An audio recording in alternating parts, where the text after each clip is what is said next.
Hi, and welcome to the Health Psychology course. In this video, I'm going to be reviewing the high points of our Blackboard site. I'm thinking that most of you have probably used the Blackboard system before. You've probably taken an online course before, but I'm going to approach this video as if you have not. And so I apologize if some of this stuff is a repeat, but I really wanted to make sure that if there's a student who has no experience taking an online course with PA College, that they wouldn't feel lost. And so I'm starting in basically the same place you would on the announcements page. And the very first spot that I would like for you to go is to Getting Started. And you can access it by either clicking right here or clicking over here, Getting Started. They'll take you to the same exact place. You can see I have the course objectives. They're also listed on the syllabus. And then there is the actual syllabus, although you should have received that by email. And then also in this course orientation folder, you will see links to different videos, including the one I'm making right now. All right, so after you view this video, you want to review the syllabus video. And then if you have not used a discussion board, an application to practice, or blog on Blackboard, or using a wiki on Blackboard, then I encourage you to review each of these. These are really just teaching you how to use these particular tools on Blackboard. All right, so let me go. The next place I want to show you is this syllabus and resources page. Now, I've provided the syllabus again, but I've also provided several different resources. Anybody who's working on writing a paper at this school certainly needs to know how to use APA Style. This link will take you to the online writing lab for APA Style that I think is tremendously easy to use. I've also provided a link to this plagiarism tutorial because I think it's not entirely uncommon for well-intentioned students to accidentally commit plagiarism. So what I have done is I've linked to this tutorial created by Cornell that demonstrates what counts as plagiarism and how you can avoid committing it when you write your papers. I've also provided you kind of a quick go-to on how to use APA format. So if you don't feel like wading through this website, which again I think is easy to use, there's also some resources right here. So how to do references, in-text citations, kind of the nuts and bolts of using Word to create a title page, to create a references page, because some of this stuff can really make you pull your hair out. It's silly stuff, but it can be really frustrating to do it in Word. And I think these videos demonstrate how to do it pretty seamlessly. If you'd like to know a little bit about me, you can certainly go to the instructor bio right here. You have my little Facebook page. I do typically upload, if you want to know what I look like, there I am, upload different research studies that I think are pretty interesting, that I think students will be able to connect to, whether it's for this course or for my general psych course. All right, now, probably what you're most interested in are the things that we will be doing each week. So beginning on August 17th, that is when our course officially opens. And so we will have a week to cover quite a bit of material, the basics of health psychology and how health psychology actually can improve a person's experience with healthcare. And when I say a person, I'm talking about a patient as well as a provider. So you'll click on the title right here to open the folder. And there's a collection of things in the folder. First of all, I have provided a reading guide. So when I was preparing for this course, I certainly went through the chapter and wrote down notes that I found to be most important. And I'm essentially just providing you with these notes. They're fairly extensive. And I'm not certainly encouraging you to avoid reading the textbook, but you might want to use these as a guide as you are reviewing the text. Next thing I want to draw your attention to is this project topics link. So hopefully you've already reviewed the syllabus and you've seen that you'll be doing a scholarly research paper for this course. And at the very end of the syllabus, I've provided you with a variety of possible topics. You don't have to use one of those, but if you're at a loss, certainly there's, I think, 10 or 15 different topics that I've provided you with. Now, to ensure that each topic has only one person working on it, what I have done is created this wiki page, and you can reserve your particular topic by clicking Edit Wiki Content, and then you will just type your name. So I'll type in my name, and essentially just copy and paste the topic that you are interested in. And then you'll hit submit. I'm going to hit cancel because we really don't need to save that little entry right there, but you will see it show up. All right, so that way you have until the end of the week to reserve your topic. Okay, so now I'm going to go back to our module page. You can see for our discussion board, I have provided some readings, but let me just show you what we're doing here with the discussion board. So I'll click on the link, and it's going to take me to the discussion board. I want to draw your attention first, though, to the fact that I have created this course information discussion board. So if you have any kind of questions, maybe you think the reading is a little bit off, or there's a topic you don't understand, or a video link doesn't work, you can click on this course information forum, create a thread, and indicate your concern, write your message. If you don't feel like putting your name to it, you can certainly post anonymously. You can attach something if you need to, and then hit submit. Now, if you see somebody's question that you're able to answer, by all means, respond to them. But otherwise, I will be checking this regularly and will respond to student questions. All right, back to the first week's activities. You will be in the discussion board, you've been assigned a particular case.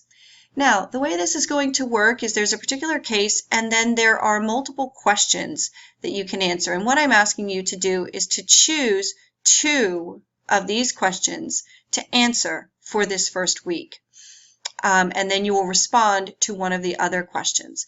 And so by having multiple questions, it enables us to have a variety of ideas. So it's not like everybody's responding to the same exact question. And hopefully by allowing people to become somewhat of an expert on a particular subtopic, we'll have a wider variety and a more interesting discussion to read through. So every week with the discussion board, there will be an attached case for you to review and then respond to, and the particular instructions for what you are expected to do each week are given along with the case. All right, so I'll go back to the discussion board. If you want instructions on how to actually use the discussion board tool, then that's when you would use that discussion board video that I showed you in the Getting Started area. To help you be as thoughtful as possible in responding to this discussion board question, I have provided a collection of relevant readings. And basically every week I will have a few readings for you to review beyond just the textbook. This particular week, though, you are not expected to read every single one of these readings. What I'm suggesting is that you review them enough so that you're able to answer the discussion board questions in a thoughtful way. So again, you don't have to read everything for this week 1 because I put a lot of stuff up here. But motivational interviewing is a really powerful tool for getting people to change. It was originally developed in substance abuse, and it works very well for changing health behaviors as well. So I think for a mindful and effective health provider, better understanding these techniques can be really powerful. So you'll use those readings to help you respond to the discussion board. Right, so in addition to a weekly discussion, every week we'll offer you a blog topic.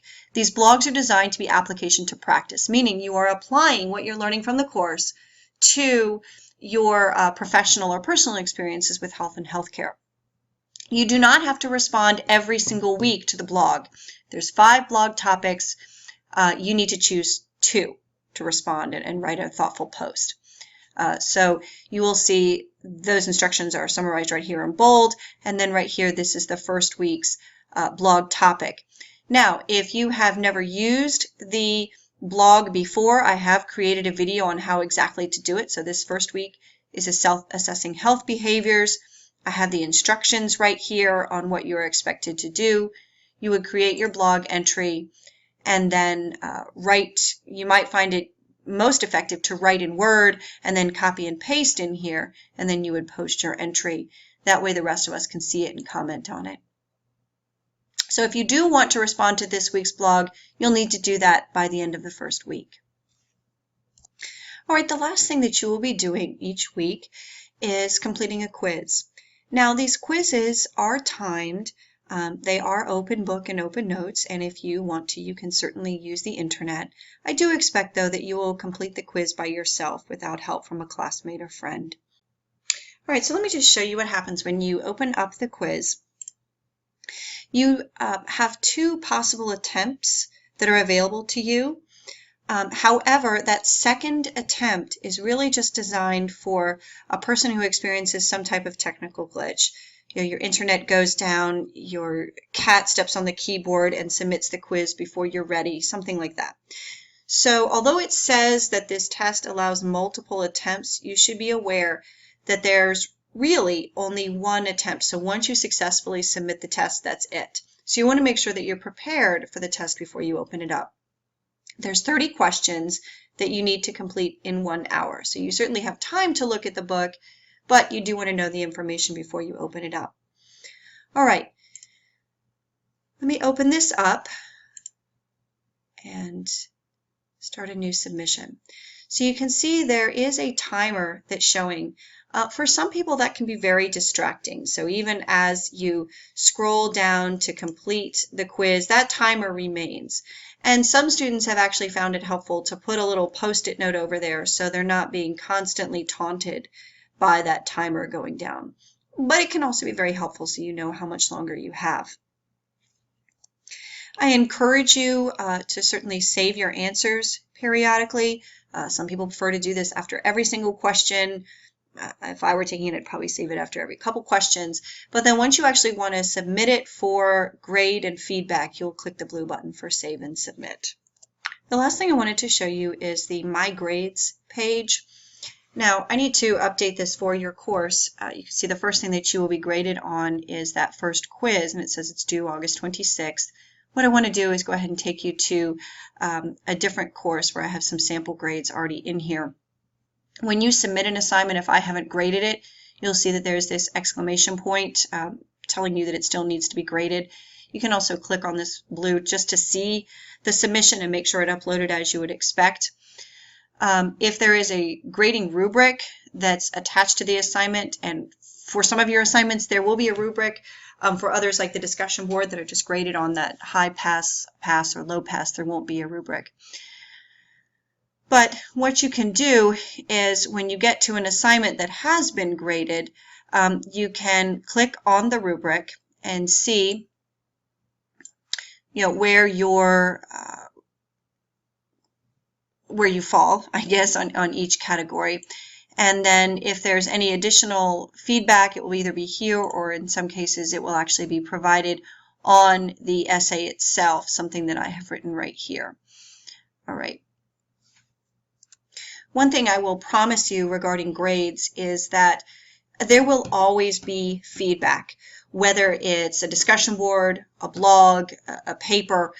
Not for the quiz. The quizzes are really just graded by the computer, but for everything else, I will always provide you feedback. So if you don't see it, please let me know, because I promise you I will never just assign you a number grade without letting you know, what were the strengths, what were the areas where I would have liked to see more information.